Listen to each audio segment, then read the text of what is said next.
Nirmala Kenyam kanal dial kondilianka roisni guasame te kon ka breaking news rai wish ka mayom kanti ke jen guasame shalat ngo shi nerin konti la ngane nuari tershong Malaysia la ngane nuari kontin te kor ka jang ten te ka bienam shalat ro ken chicken which a bienam chicken kaban tama ajanda na gor no banyo ga yakel ke jen guasame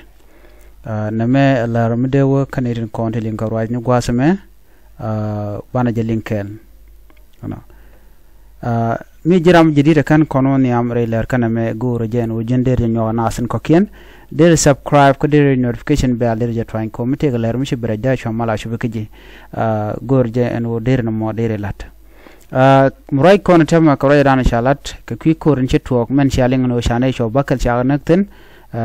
ka jang shalat no on kor mon tema re wichen winimi kama yom kana ne content chal ke abienam ke jang to ten winimi la dinka pandong en man chalat gwasme ala kan ngane ter chong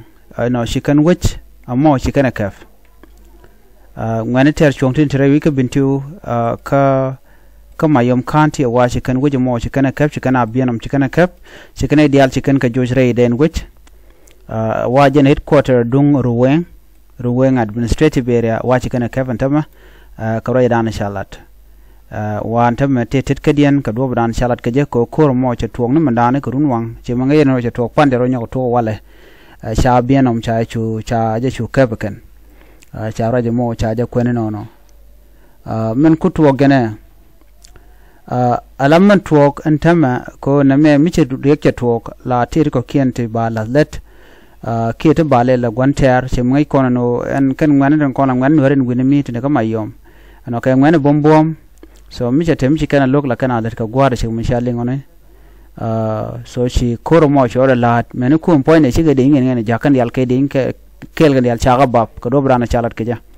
ban nyu je mu den biatemal an ko bye bye